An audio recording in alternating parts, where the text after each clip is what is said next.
दिल्लीच्या विधानसभेच्या निवडणुकीची तारीख घोषित झाली 5 फेब्रुवारी रोजी. निवडणूक आयोगानं ही तारीख घोषित केली आणि 8 फेब्रुवारी रोजी दिल्ली विधानसभेच्या निवडणुकीचा निकालही लागणार आहे. आम आदमी पक्ष, भाजप आणि काँग्रेस या तीन महत्वाच्या पक्षांमध्ये तिरंगी लढत होणार आहे. पण आम आदमी पक्ष आणि काँग्रेसचे मतदार हे सारखेच असल्याचं यापूर्वीच्या निवडणुकीमध्ये सुद्धा दिसून आलं आणि त्यामुळे मतविभाजन होऊन त्याचा कुणाला फायदा होणार आणि कुणाला फटका बसणार हेही आपण पाहणार आहोत. नमस्कार, मी मनोज भोयर, मॅक्स महाराष्ट्रमध्ये आपल्या सर्वांचं स्वागत आहे.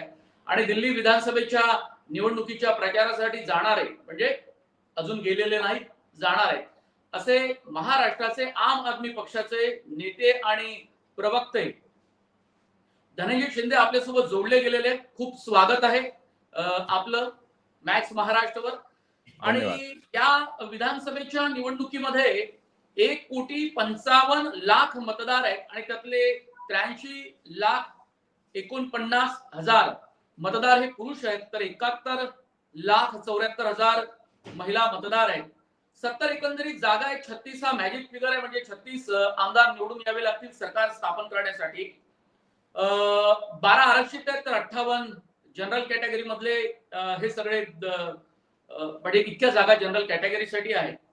आणि धनंजय शिंदे निवडणुकीची तारखेची घोषणा ही आज जरी मुख्य निवडणूक आयुक्तांनी केली असली तरी गेल्या काही दिवसांपासून सातत्यानं आपल्याला पाहायला मिळतं की पंतप्रधान नरेंद्र मोदी हाच भाजपचा दिल्ली विधानसभेच्या निवडणुकीतला चेहरा असावा आणि ते आणि आम आदमी पक्षाचे राष्ट्रीय संयोजक अरविंद केजरीवाल यांच्यामध्ये प्रचारात चांगलाच रंगलेला आहे.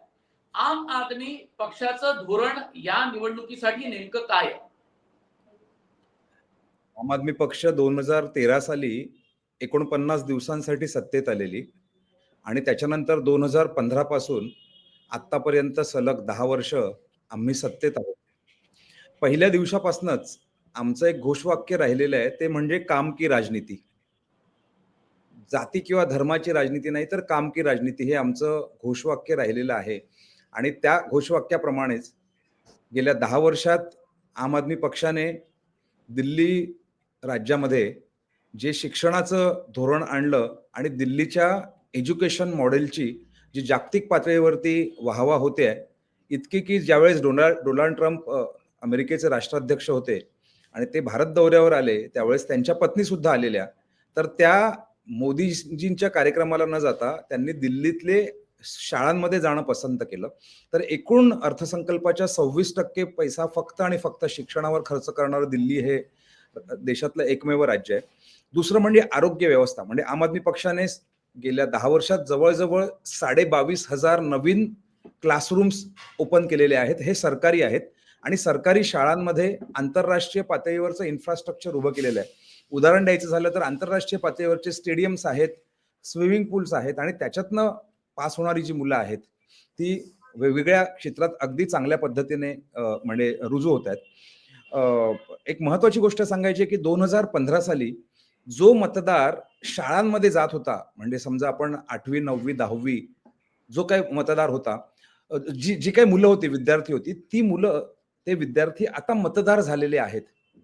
त्यामुळे 8-9 वर्ष वय असणारी 2015च्या आसपास जी मुलं होती, ज्यांनी दिल्लीच्या शाळांमध्ये शिक्षण घेतलं, ते आता मतदार झालेत आणि सरकारच्या शैक्षणिक धोरणामुळे त्यांच्या आयुष्याचं कसं भलं होऊ शकतं हे स्वतः अनुभवलेली जवळजवळ 10 लाख मतदार आहेत.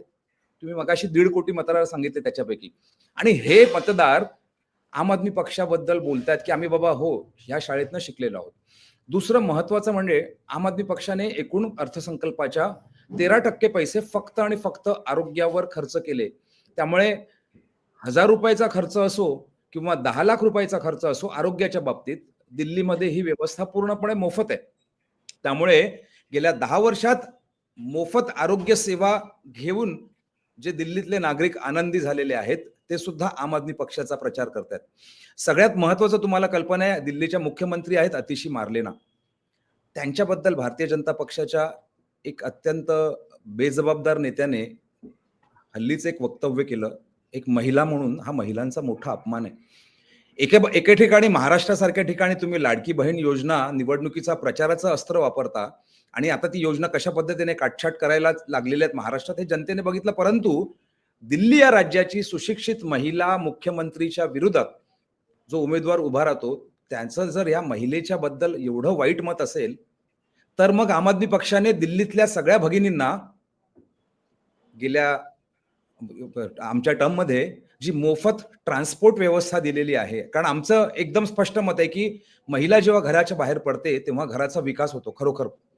तर ह्या दिल्लीतल्या तुम्ही मगाशी म्हणालात की साधारणपणे 50-55 लाख महिला मतदार जे आहेत त्यांचा तो अपमान झालेला आहे. त्यामुळे हे महिला मतदार सुद्धा भारतीय जनता पक्षाच्या विरोधात नाराज आहेत. त्या व्यतिरिक्त आम आदमी पक्षाने जे काही काम केलेलं आहे, जे इन्फ्रास्ट्रक्चरच्या बाबतीत असू शकेल, वीज जे आहे दिल्लीतल्या 75% लोकांना वीज बिल हे शून्य येतं, मोफत वीज मिळते. त्यामुळे 10 वर्ष 2014 पासून 2025 11 वर्ष भारताची सत्ता देशात आहे. मोठमोठ्या राज्यांची सत्ता भारतीय जनता पक्षाकडे असून सुद्धा त्यांना साधा मुख्यमंत्री पदाचा उमेदवार सुद्धा मिळत नाहीये. यातच आम आदमी पक्षाचं यश आहे, भारतीय जनता पक्षाचा नैतिक पराभव आहे.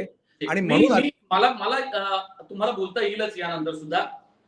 लोकसभेच्या निवडणुकीमध्ये काँग्रेसनं तुमची साथ दिली होती, तरी भाजपच्या 7ही जागा निवडून आलेल्या आहेत.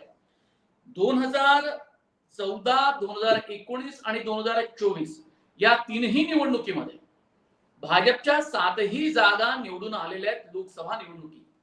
आणि तरी सुद्धा 2015 आणि 2020 मध्ये दिल्लीच्या जनतेनं आम आदमी पक्षाला सत्तेवर बसवलेलं आहे. आता या 2024च्या लोकसभा निवडणुकीमध्ये तुम्ही नवीन प्रयोग केला, काँग्रेसला सोबत घेतलं, पण नंतर काही दिवस लोटले आणि अरविंद केजरीवाल जे तुमच्या पक्षाचे राष्ट्रीय संयोजक आहेत, दिल्लीचे माजी मुख्यमंत्री आहेत, त्यांनी अचानक काँग्रेसची साथ का सोडली? म्हणजे त्यावेळी काँग्रेस आणि आम आदमी पक्ष हे वेगवेगळे लढणारे स्पष्ट झालं आणि आता ते निवडणुकीमध्ये एकमेकांच्या विरोधामध्ये निवडणूक लढतायत. खास करून नवी दिल्लीमध्ये जी जागा आहे विधानसभेची, तिथे अरविंद केजरीवाल लढतायत आणि तिथे शीला दीक्षित यांचे पुत्र संदीप दीक्षित लढतायत. म्हणजे शीला दीक्षित यांना हरवूनच केजरीवाल हे जिंकून आले होते. असं का? आम आदमी पक्ष इंडिया अलायन्सचा अविभाज्य घटक होता आणि आहे. परंतु बघा, जी इंडिया आघाडी बनली ती लोकसभेच्या निवडणुकीच्या पार्श्वभूमीवरती ती बनवण्यात आली आणि म्हणून लोकसभेच्या निवडणुकांमध्ये आम आदमी पक्षाचे नेते सुद्धा काँग्रेसच्या उमेदवारांचा आम्ही प्रचार केलेला. दिल्लीमध्ये सुद्धा आपली त्यावेळेस आघाडी होती. परंतु पंजाब राज्यामध्ये आपण वेगळी भूमिका घेतलेली. विधानसभा निवडणुकींच्या बाबतीत प्रत्येक पक्षाने, इंडिया अलायन्स घटक पक्षाचे जे सदस्य आहेत, ह्या घटक पक्षाच्या सदस्यांनी जी भूमिका आहे ती वेगळी भूमिका घेतलेली आहे. आणि याच्या मागचं कारण हे त्या राज्यांमधली राजकीय परिस्थिती कशा पद्धतीची आहे याच्यावर विसंबून असल्यामुळेच 2015, 2020 आणि आता 2025 यावेळेस आम आदमी पक्ष ज्याप्रमाणे लढला, आज तुम्हाला कल्पना असेल की दिल्ली विधानसभेमध्ये आम आदमी पक्षाचे 62 आमदार आहेत आणि भारतीय जनता पक्षाचे 8 आमदार आहेत, काँग्रेसचा एकही आमदार नाहीये. त्यामुळे जमिनीवरती काय परिस्थिती आहे, किंवा आता मी सांगेन महाराष्ट्राची निवडणूक, महाराष्ट्राच्या विधानसभा निवडणुकीमध्ये सुद्धा आम आदमी पक्ष इंडिया अलायन्सचा घटक होता, पण आम आदमी पक्ष एकाही सीटवर लढला नाही. त्याच्यामुळे स्थानिक जे काही डायनामिक्स आहेत, पॉलिटिकल डायनामिक्स आहेत, त्यानुसार विधानसभेच्या निवडणुकांमध्ये निर्णय घेण्यात आलेले आहेत. आजच अखिलेश यादव समाजवादी पक्षाचे जे आहेत त्यांनी दिल्ली विधानसभेसाठी आम आदमी पक्षासोबत पूर्णपणे एकत्रपणे काम करायचा असा निर्णय घेतला.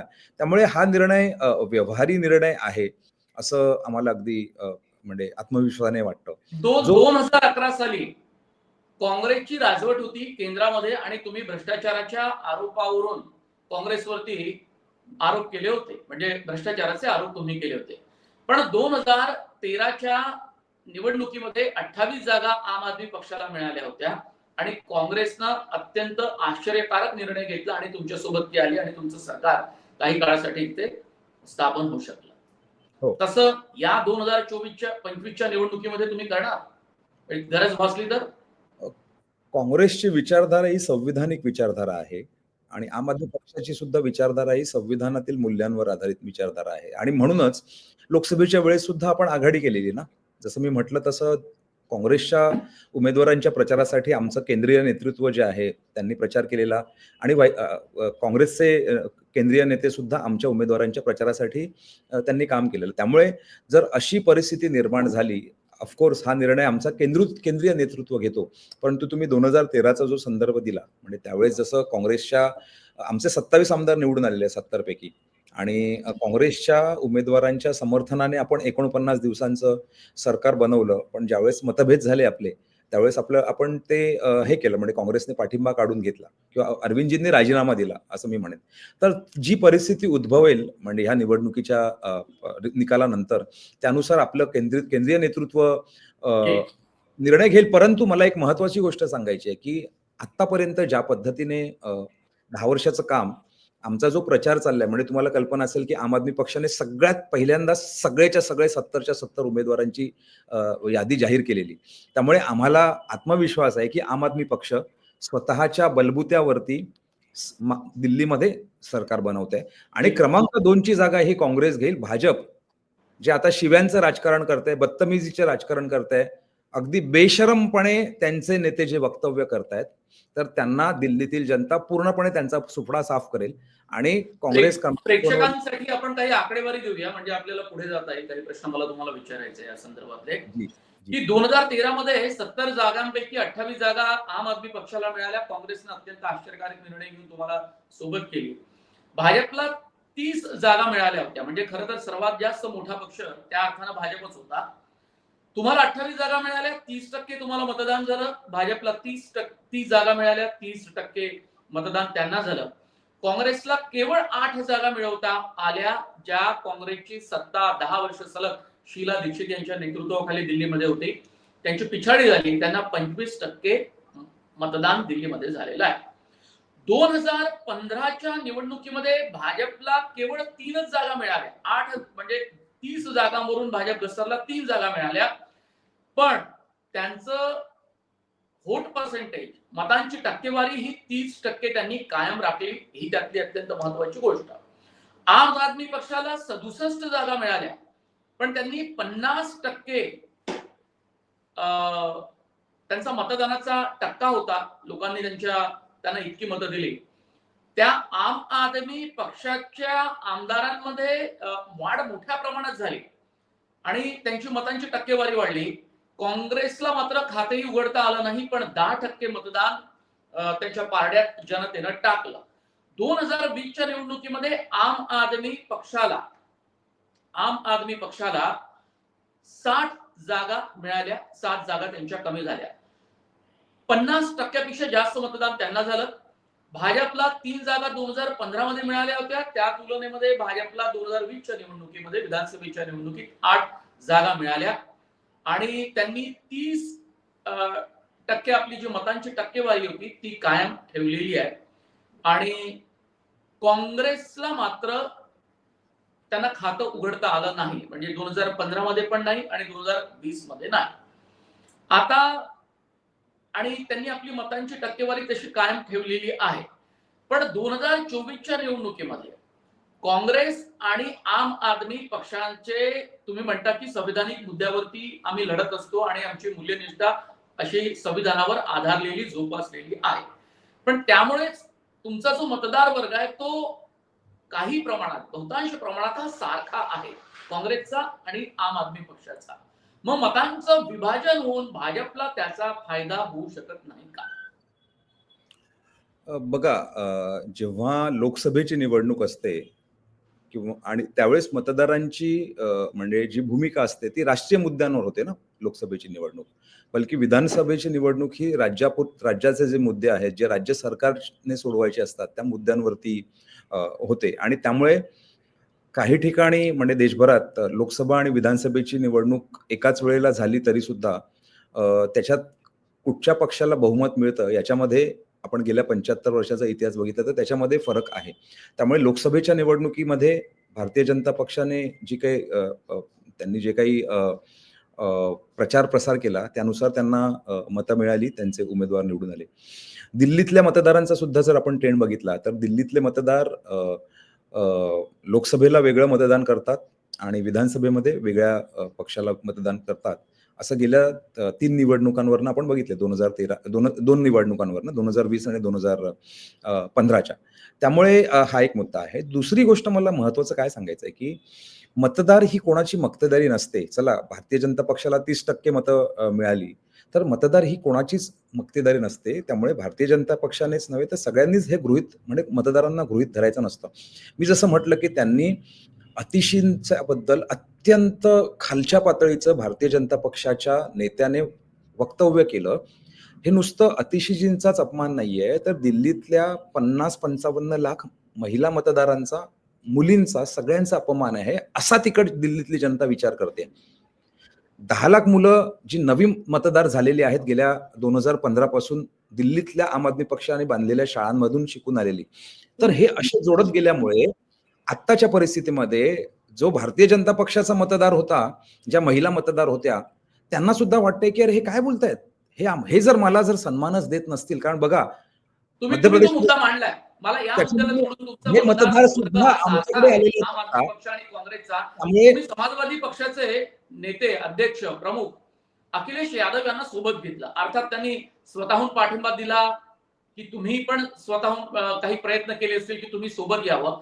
कारण या दिल्लीच्या निवडणुकीमध्ये उत्तर भारतीय आणि बिहार मधल्या नागरिकांची संख्या मोठ्या प्रमाणात आहे आणि तो अत्यंत एक महत्वाचा की फॅक्टर मानला जातो. जसा महाराष्ट्राच्या विधानसभेच्या निवडणुकीत आणि खास करून मुंबईमध्ये महानगरपालिकेची जेव्हा निवडणूक होते त्यावेळी उत्तर भारतीयांची मतं ही लक्षणीय असतात आणि त्यावर प्रत्येक पक्षाचा डोळा असतो. पूर्वी काँग्रेसला ती मतं खूप मोठ्या प्रमाणात पडायची आणि नंतरच्या काळात ती मतं भाजपकडे वळल्याचं आपण पाहिलं. तर असा काही उद्देश असावाच ना आम आदमी पक्षाचा.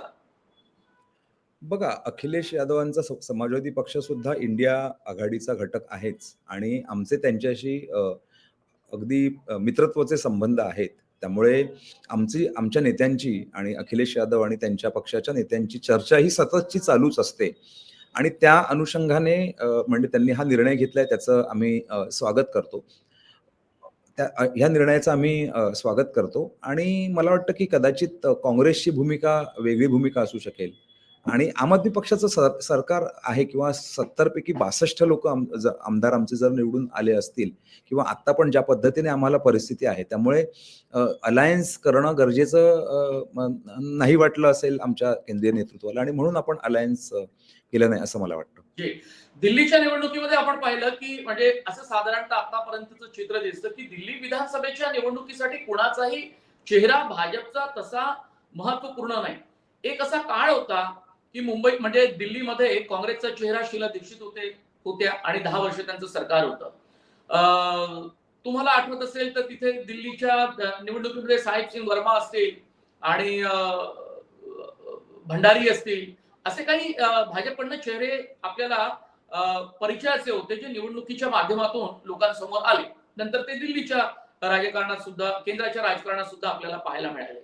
पण आज घडीला केवळ आणि केवळ पंतप्रधान नरेंद्र मोदी यांचा चेहरा हा निवडणुकीमध्ये अत्यंत मोठा असलेला आपल्याला पाहायला मिळतो. अर्थात अमित शहा सोबतीला आहेतच. या अत्यंत मोठ्या आणि ज्यांना महाराष्ट्राचे, हरियाणाचे निवडणूक जिंकली, तो चेहरा आपल्याला काहीसा लोकसभेच्या निवडणुकीमध्ये कमजोर झाल्याचं आपल्याला पाहायला मिळालं. 240 जागांवर त्यांचं घोडं अडलं आणि त्यांना वेगवेगळ्या पक्षांची मदत घेऊन केंद्रामध्ये सरकार स्थापन करावं लागलं. पण नंतर मात्र त्यांची विजयी घोडदौड आपल्याला दिसली. हरियाणा आणि महाराष्ट्रामध्ये अत्यंत वेगळे आणि आश्चर्यकारक सगळे निकाल आपल्याला पाहायला मिळाले. त्यामुळे मोदींच्या चेहऱ्याला तुम्हाला नाकारून चालणार नाही आणि एकीकडे अरविंद केजरीवाल यांचा चेहरा, तुम्ही कसं पाहता याकडे? मोदींचा चेहरा पुढे घेऊन जातात याच्यातच त्यांचं अपयश आहे. त्यांना नवीन लीडरशिपच निर्माण करता आलेली नाहीये. परंतु जर 2020च्या निवडणुकीचा संदर्भ आपण बघितला, त्यावेळेस सुद्धा मोदींचा चेहरा पुढे होता आणि भारतीय जनता पक्षाचा एक असा इतिहास आहे गेल्या 10 वर्षातला आम्ही बघतोय, की जेव्हा ते निवडणूक हरायला लागतात ना, तेव्हा भारतीय जनतातले पक्षातले जे काही असे फालतू नेते आहेत, प्रवेश वर्मा सारखे किंवा ठाकूर सारखे किंवा तो आता भदुडी नावाचा कोण एक मूर्ख माणूस आहे, तर हे असे वाईल्ड आणि असंविधानिक किंवा दंगल निर्माण करण्याची परिस्थिती निर्माण करतात आणि पोलरायझेशन करायचा प्रयत्न करतात. म्हणजे 2019च्या निवडणुकामध्ये मला आठवते अनुराग ठाकूर जे आहेत ते केंद्रीय मंत्री होते त्यावेळेस. त्यांची एक स्टेटमेंट होती की गोली मारो सालों को, म्हणजे त्यांना. आणि दिल्लीच्या निवडणुकीमध्ये तुम्हाला, आम्ही त्यावेळेस दिल्लीतच होतो, दिल्लीमध्ये गोळीबार सुद्धा झालेला, गोळीबार घडवून आणलेला असं म्हणतात. त्यामुळे पोलरायझेशनचा प्रयत्न जेव्हा मोदींचं कार्ड सुद्धा चालत नाही त्यावेळेस होतो. आणि मी तुम्हाला अगदी जबाबदारीने आज सांगतोय, पुढच्या महिना सव्वा महिन्यामध्ये दिल्लीमध्ये दंगल करण्याचा भारतीय जनता पक्षाचा प्रयत्न पण असणार. पण पण हा नेहमीचा आरोप परंतु परंतु भाजपवर. परंतु परंतु परंतु आरोप ऐका ना, करतात. एक मिनिट. परंतु मी असं म्हणेन की भारतीय जनता पक्ष, महाराष्ट्रात काय झालं, निवडणुकीच्या 4 दिवस अगोदर मोदीजी परदेशी गेले. जर ही निवडणूक भारतीय जनता पक्ष हरली तर मोदींच्या चेहऱ्यावरती लढवलेल्या निवडणुकीमुळे मोदीजींनी पंतप्रधान पदाचा राजीनामा द्यायला पाहिजे, कारण तुम्ही हरलेले आहात. हे मान्य होईल का त्यांना? तर कुठचेच होप्स नाहीयेत, म्हणून मोदींचा त्यांनी चेहरा आणायचा प्रयत्न केला, तो पण चालत नाही. आणि म्हणून ही दंगल सदृश्य वक्तव्य करायचं, पोलरायझेशन करायचा भाजपचा प्रयत्न असेल, जो दिल्लीच्या जनतेला पूर्णपणे आता कळलेला आहे. आता आता केजरीवाल काय म्हणतात? अरविंद केजरीवाल असं म्हणतात की जनता त्यांना जोपर्यंत मुख्यमंत्री पदी बसवत नाही तोपर्यंत ते बसणार नाही. मग आतिशी मार्लेना या दिल्लीच्या मुख्यमंत्री आहेत, विद्यमान मुख्यमंत्री. उद्या आम आदमी पक्षाची सत्ता आली तर आतिशी मार्लेना या कंटिन्यू राहतील मुख्यमंत्रीपदी, की जे पुन्हा केजरीवाल येतील? नाही, बघा, मी परत एकदा सांगतो की आम आदमी पक्षाची निवडणूक ही जी आहे ही अरविंदजींच्या नेतृत्वाखाली होते. अरविंदजींचा चेहरा जो आहे तो पुढे करून होते. दिल्लीच्या निवडणुकीच्या नंतर मुख्यमंत्री पदी कोणी बसायचं किंवा काय असतो हा निर्णय आमचा केंद्रीय नेतृत्व चर्चा करून घेईल. कशा पद्धतीने निवडणुकीचे निकाल येतात त्याप्रमाणे तर योग्य निर्णय घेतील असं मला वाटतं. पण दिल्लीचा मद्य घोटाळा हा खूप गाजला, देशभर गाजला. आणि केवळ या मद्य घोटाळ्यामध्ये अरविंद केजरीवाल यांचीच अटक झाली नाही, तर त्यापूर्वी उपमुख्यमंत्री मनीष सिसोदिया यांची जागाच तुम्ही आता बदलून टाकली. जंगपुरा विधानसभा मतदारसंघातनं ते निवडणूक लढतायत. यापूर्वी पटपडगंज या मतदारसंघातनं ते लढायचे. त्याचं नेमकं काय कारण हे पुढे येऊ शकलं नाही. पण यापूर्वी आणखी काही नेते या मद्य घोटाळ्यामध्ये अडकले. मद्य घोटाळ्याचा मोठा फटका आम आदमी पक्षाला या 2025च्या निवडणुकीत बसेल असं अजिबात म्हटलं नाही, जातं. अजिबात नाही.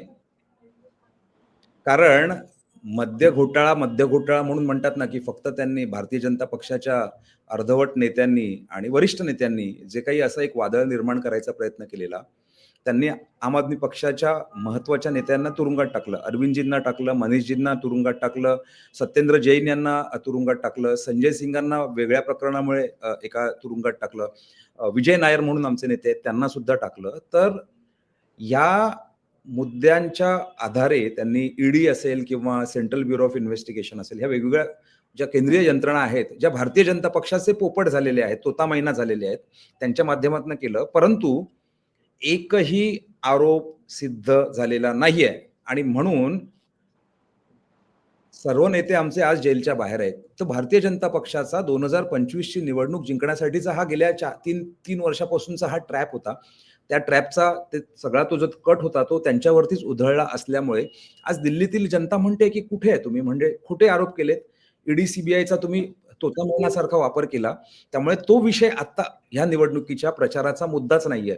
ह्या निवडणुकीच्या प्रचाराचा मुद्दा शिक्षण, वीज, आरोग्य, पाणी, महिला सुरक्षा, महिला सन्मान हे जगण्याचे मुद्दे आहेत. आणि त्याच मोदींनी सुद्धा इन्फ्रास्ट्रक्चरचे अनेक मुद्दे लावून धरलेले आहेत. मोदींनी आपल्या सभेमध्ये किंवा एखाद्या प्रकल्पाचं उद्घाटन करताना पूर्ण झालं किंवा लोकार्पण कार्यक्रमामध्ये सुद्धा दिल्लीला जोडणाऱ्या वेगवेगळ्या राज्यांचे जे काही रस्ते आहेत किंवा पूल आहेत, ब्रिजेस आहेत, त्याचं सुद्धा उद्घाटन केलेलं आहे. आणि त्यावेळी त्यांनी हे आवर्जून सांगितलं की भाजपनं या दिल्लीमध्ये मोठ्या प्रमाणात विकास केलेला आहे. तर तो विकास नाकारायचा आपण? हो, त्या मोदीजींवर पहिली गोष्ट अशी आहे की दिल्लीतील जनतेचा मोदीजींवर अजिबात विश्वास राहिलेला नाहीये. कारण दिल्लीतली लोक म्हणतात की चला आपण तुमच्या गुजरात मॉडेल बद्दल तुम्ही म्हणून 2014ला जे सत्तेत आला, तर गुजरातची जे काही खरं रूप आहे, आज गुजरात मधल्या शिक्षकांची काय अवस्था आहे, त्यांना 4-4 हजार रुपये पगारावरती कंत्राटी पद्धतीने शिकवावं लागतं आणि तो पगार सुद्धा वेळेवर मिळत नाहीये. गुजरात मधल्या शाळांमध्ये कुत्रे, मांजरी आणि डुकरं जी आहेत ना, ती तिथे वास्तव्य करतात. जनावरं प्राणी वास्तव्य करतात तिथे टॉयलेटची व्यवस्था नाहीये.